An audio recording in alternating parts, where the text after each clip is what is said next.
오늘 말씀의 제목을 은혜를 온전히 바랄지어다 라고 말씀의 제목을 정해보았습니다.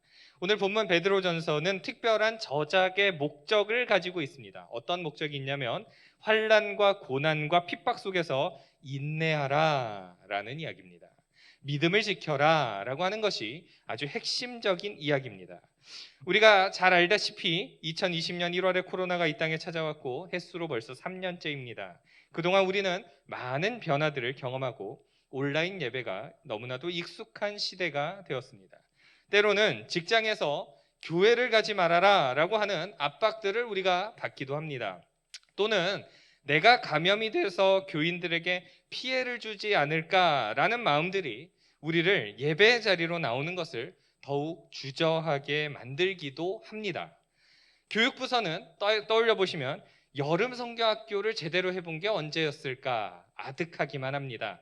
여름 수련회는 언제 했을까? 네, 잘 떠올려 보면 참 이게 쉽지가 않습니다.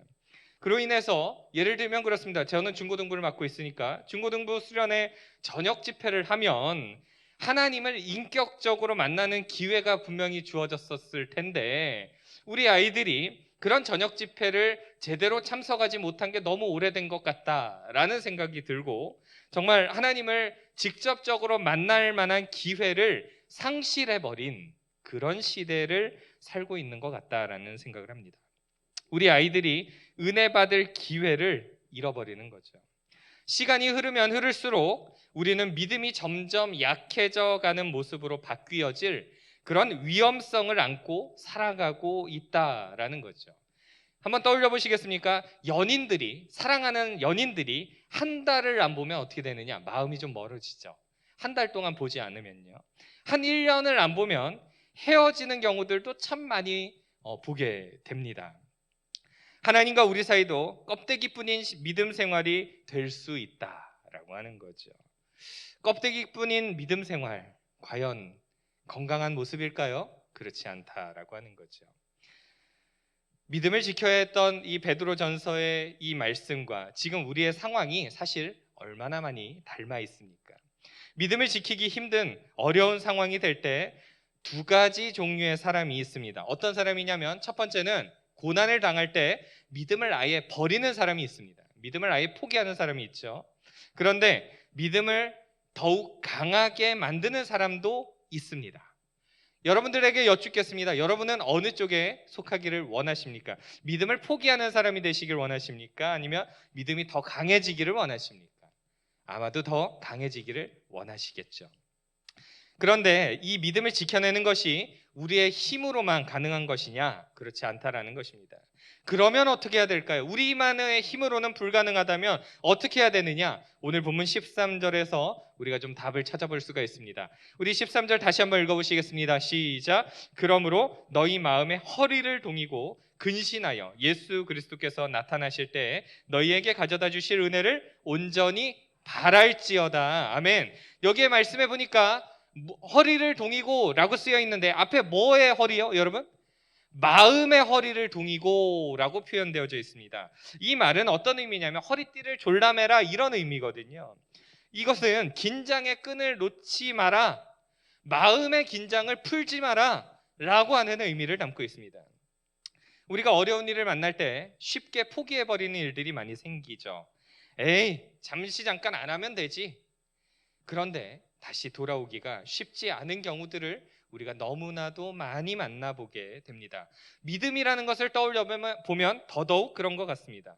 믿음을 놓아버리는 건 쉽죠, 여러분. 그런데 그 믿음을 다시 움켜쥐고 다시 텐션을 유지하고 쫙 당겨서 우리가 이전에 뜨거웠던 믿음으로 회복한다는 것 자체가 참 쉽지가 않다라고 하는 것입니다. 너무 어렵죠. 제 주변에도 그런 사람들을 많이 만나보게 됩니다. 한 번, 두 번 교회에 안 나오더니 결국에는 영원히 교회를 안 나오는 경우들도 우리가 만나보게 됩니다. 어쩌면 우리가 말씀을 듣고 있는 우리 가운데에도 혹 우리의 사랑하는 가족들이 그런 경우들도 있을 수 있겠다라는 생각들도 해보게 됩니다. 그래서 우리에게 위기와 고난이 닥칠 때 그러면 어떻게 해야 되느냐라고 할 때 저기 말씀의 아래쪽을 보시면 은혜를 온전히 바랄지어다 라고 기록되어 있습니다. 그러니까 너희에게 가져다 주실 은혜를 온전히 바라고 기다려라 라고 하는 것이 오늘 본문의 이야기입니다. 하나님께서 우리를 도우신다는 사실을 믿고 기다리라 라는 거죠. 그렇지 않고서는 우리는 넘어질 수밖에 없는 것입니다. 우리가 타협이라는 것을 떠올려 보시면 얼마나 우리가 쉽게 타협을 잘합니까? 특히나 믿음 문제를 가지고 이야기할 때 그렇습니다. 그래, 이번만 넘어가지 뭐. 믿음의 문제를 가지고 이야기할 때 타협을 합니다. 그래, 이번 한 번만 넘어가면 괜찮을 거야. 마음은 잠시 잠깐 좀 불편해도 좀 지나면 괜찮아질 거야. 또는 이렇게도 말합니다. 하나님도 이런 상황은 이해하실 거야 라고 이야기를 하기도 합니다. 그러면서 우리의 믿음을 타협하는 경우들이 있다라고 하는 거죠. 그런 우리들을 향해서 성경은 아주 분명하게 말씀은 기록되어 있습니다. 오늘 보면 14절과 15절에 보면 이런 내용이 등장하고 있는데 우리 또 한번 더 읽어보실까요? 시작. 너희가 순종하는 자식처럼 전에 알지 못할 때 따르던 너희 사욕을 본받지 말고 오직 너희를 부르신 거룩한 이처럼 너희도 모든 행실에 거룩한 자가 되라. 아멘. 이렇게 기록하고 있습니다.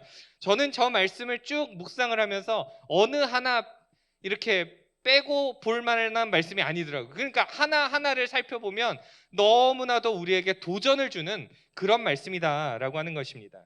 이전에 지난날의 더러운 죄악들을 계속해서 행하지 말고 우리가 이전에 연약했던 믿음 있는 모습으로 그렇게 살아가지 말고 우리가 하나님을 더욱 가까이 하라 라고 하는 거죠. 하나님의 그 거룩함으로 우리가 조금씩 변화되어져 가라라고 하는 것입니다. 여러분, 우리는 하나님과 멀어질 때 다시 죄를 향해서 미친 듯이 걸어가게 되어 있습니다. 화면을 하나 넘겨주시면 인간, 죄, 하나님 이렇게 되어 있는 것을 보실 수가 있습니다. 자, 이게 어떤 의미냐면 저기쯤에 저 끝에쯤에 죄라는 게 있다라고 치고 인간이 가운데 있습니다. 하나님이 저기 끝에쯤에 있습니다. 제가 죄를 향해서 가까이 가면 누구랑 멀어질까요, 여러분? 하나님과 멀어집니다. 오히려 반대로 제가 하나님과 가까이 가면 누구랑 뭐와 멀어지죠, 여러분? 죄와 멀어지게 된다라고 하는 거죠. 여러분, 우리는 하나님을 더 가까이 해야 될 줄로 믿습니다. 아멘. 우리가 하나님을 더 가까이 하면 할수록 우리는 죄와 점점점 멀어질 수 있다라고 하는 것입니다. 시편 73편 27절에서 28절의 말씀을 보면 이런 내용이 나옵니다. 무릇 주를 멀리하는 자는 망하리니 음녀같이 주를 떠난 자를 주께서 다 멸하셨나이다. 하나님께 가까이함이 내게 복이라. 내가 주 여호와를 나의 피난처로 삼아 주의 모든 행적을 전파하리이다. 아멘. 저기에서 말씀에 제가 색깔을 표시해놓은 부분들이 있습니다. 주를 멀리하는 자는 어떻게 된다고요? 망한다라고 기록되어져 있습니다. 이것은 육적으로나 영적으로나 망하는 것들을 의미하는 것입니다. 그 가운데서도 영적으로 망하는 것이 더 크겠죠. 그러니까 주를 멀리하면 할수록, 하나님을 멀리하면 할수록 우리는 망하는 길로 가게 되어 있습니다. 여러분, 인정하기 싫어도 인정하시길 바랍니다.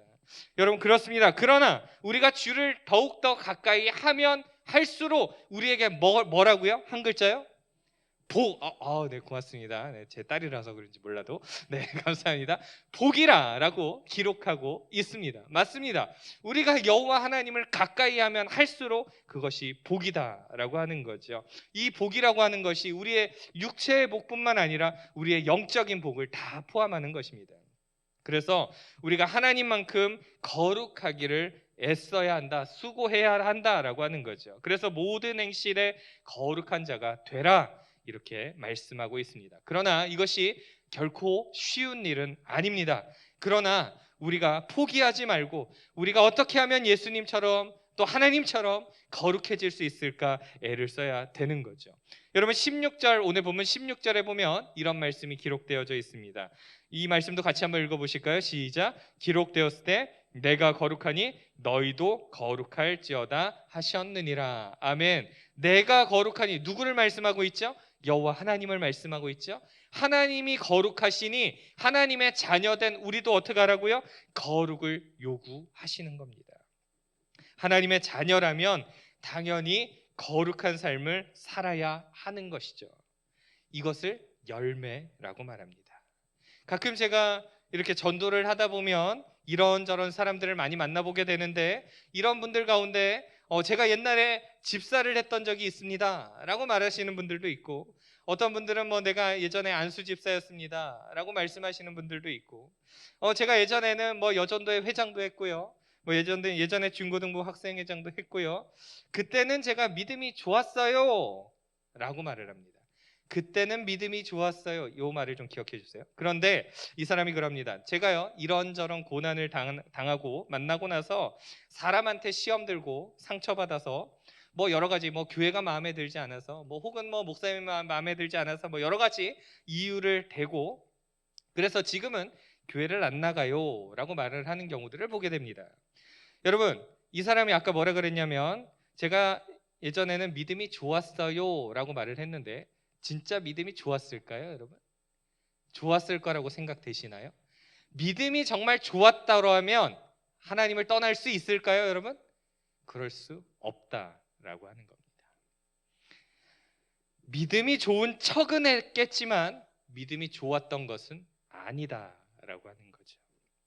진짜 믿음이 좋은 사람은 어떤 사람이냐? 사자굴에 들어가야 될 수밖에 없는 상황을 가지고서도 전에 하던 대로 하나님 앞에 나아가는 것입니다. 사람 때문에 상처받는 것이 아니라, 여러 가지 문제들 때문에 내가 하나님을 떠나는 것이 아니라, 여전히 꿋꿋이 하나님의 은혜를 사모하면서 나아가는 거죠.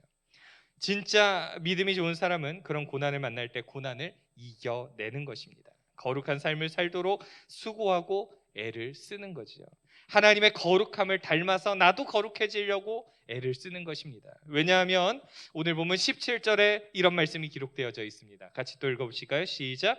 외모로 보시지 않고 각 사람의 행위대로 심판하시는 이를 너희가 아버지라 부른지요, 너희가 나그네로 있을 때를 두려움으로 지내라. 아멘. 하나님이 우리를 평가하실 때 잘생기고 못생기고 이걸로 평가하실까요? 아니라는 겁니다. 그럼 하나님께서 우리를 평가하실 때 뭘로 평가하신다고요? 각 사람의 행위대로 평가하신다. 행위대로 심판하신다. 여러분, 이 말씀을 좀 기억하실 필요가 있습니다. 사람은 외모를 봅니다. 그러나 하나님은 외모를 보지 않고 각 사람의 행위대로 심판하시죠. 우리 인생의 행동의 하나하나가 다 기억되고 있다는 것입니다. 그러하기에 우리는 어디서든지 하나님이 기뻐하시는 거룩한 열매들을 맺어가야 하는 거죠. 우리는 우리의 인생의 길을 나그네 인생길이라고 합니다.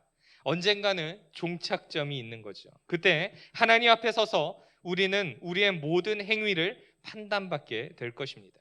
우리가 이와 같은 믿음의 거룩한 열매를 맺어야 하는 또 한 가지의 이유가 있습니다. 18절에서 19절의 말씀을 보면 이런 내용이 등장합니다. 이 말씀도 또 읽어보실까요? 시작.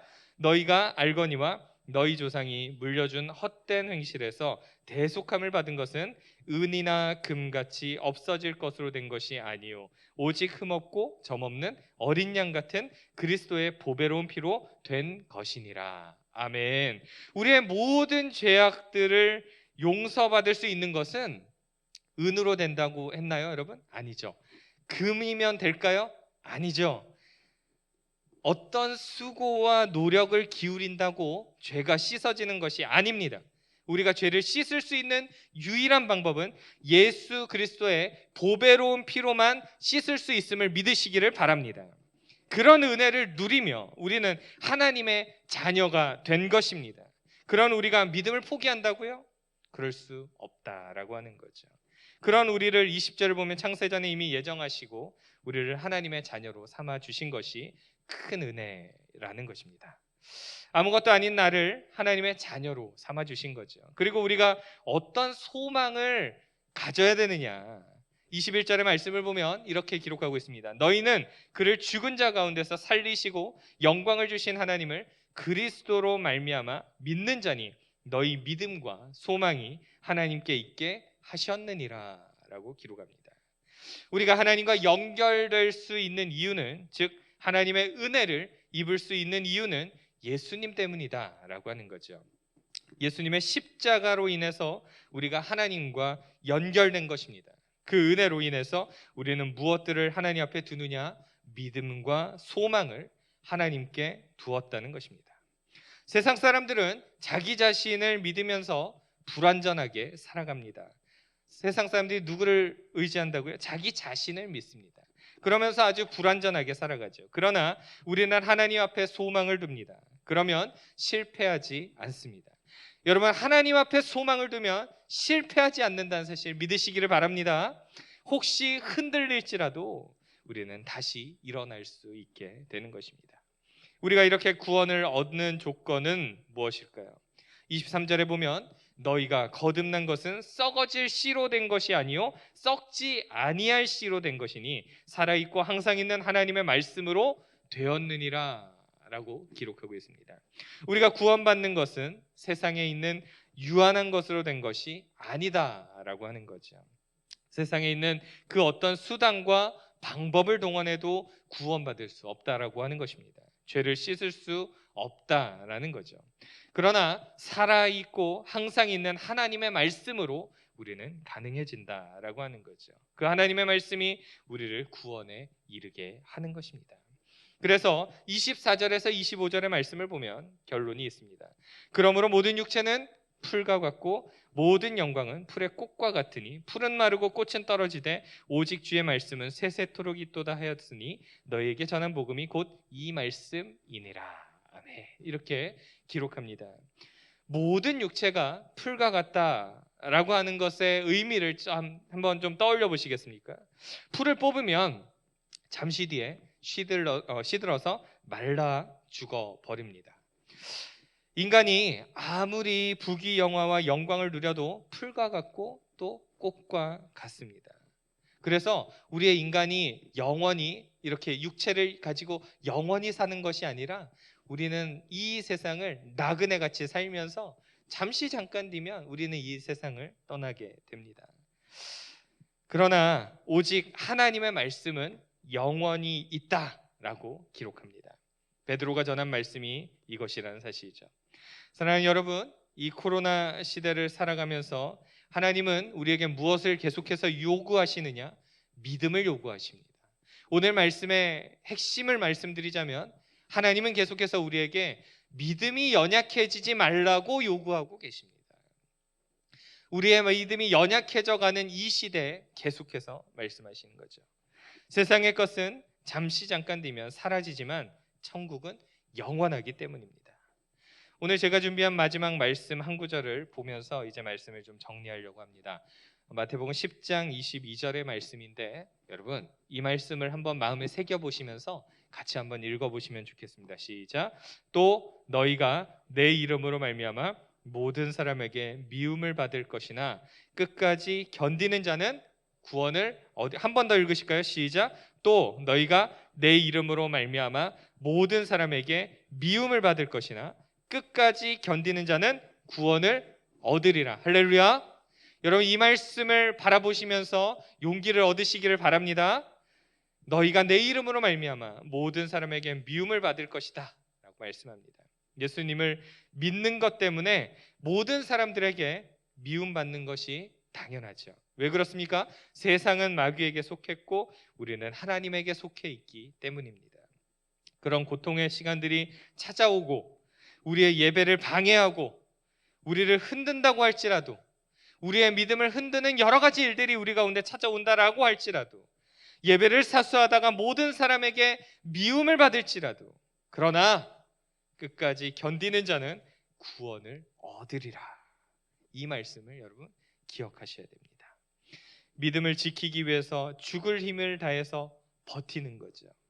예배 자리에 나오기 위해서 또 믿음이 약해지지 않기 위해서 여러분 한번 몸부림쳐 보셨습니까? 한번 이 믿음이 나 연약해지지 않을 거야, 나 믿음 계속해서 지킬 거야 결단하면서 혹시 몸부림쳐 보셨습니까? 혹시 끝까지 견뎌 보셨습니까? 하나님은 우리에게 그런 믿음을 요구하고 계십니다. 우리가 언젠가 하나님 앞에 서게 될 날이 올 겁니다. 우리 각자가 다 한 사람도 예외 없이 하나님 앞에 서는 그날이 올 겁니다. 하나님 앞에 서게 될 때 하나님께서 우리의 믿음을 보시며 어떤 평가를 내리실까요? 한번 떠올려 보시겠습니까?